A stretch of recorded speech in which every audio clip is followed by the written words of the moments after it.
It's day 13 in our 28-day self-care challenge. And as you've noticed, this week has been about reflection. And we're going to continue on that journey because today we are going to embrace our imperfections. We are going to embark on a journey of self-acceptance, challenging the often unrealistic pursuit of perfection. And we are going to embrace those imperfections, not just because it's important, because it's liberating. It's essential for our mental and emotional health.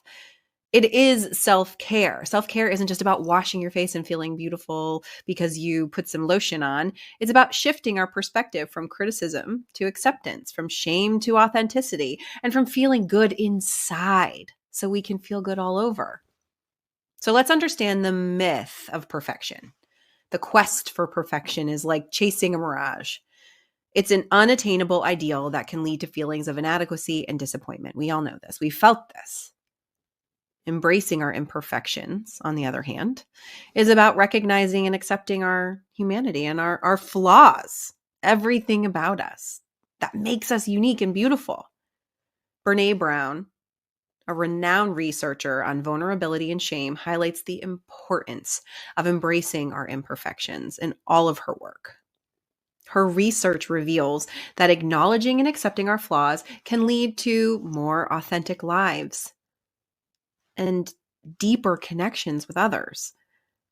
It's about having the courage to be vulnerable, to show up as we are, and to connect from the place of authenticity, of that human that we are, and not try to change to be something we want everybody else to think we are. Our imperfections are not just obstacles to overcome. They're part of what makes us unique. And they can be sources of strength. They can be our character and our empathetic nature. And when we shift our view of our flaws from liabilities to aspects of our individuality, we open ourselves to a more authentic and fulfilling life. So today, we are going to reflect on these imperfections. And we're going to identify a personal imperfection. So grab your journals, and I want you to think about an imperfection that you often find yourself criticizing. This could be a physical trait. It could be a personality characteristic or a habit, whatever it may be, something that you're constantly being like, ugh, about. And now approach this reflection with kindness and openness. This is going to be free from self-judgment. We're going to reframe a little bit here. So I want you to write about how this imperfection might actually contribute positively to your unique identity. Is there a way it has strengthened you or helped you connect with others or gotten you out of a jam?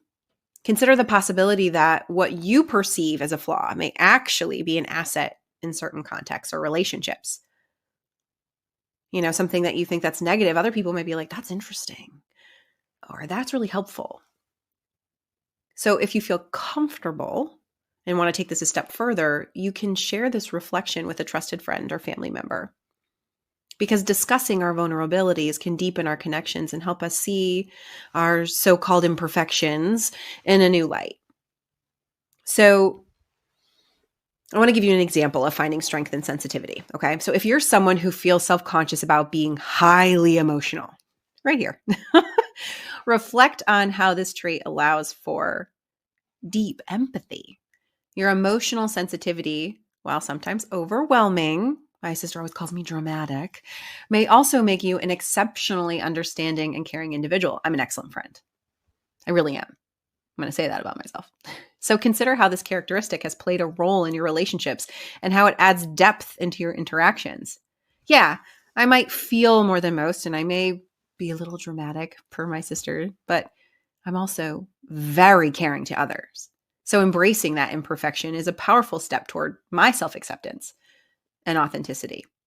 So this is about breaking free from the shackles of perfectionism and celebrating the unique and beautifully flawed beings that we are.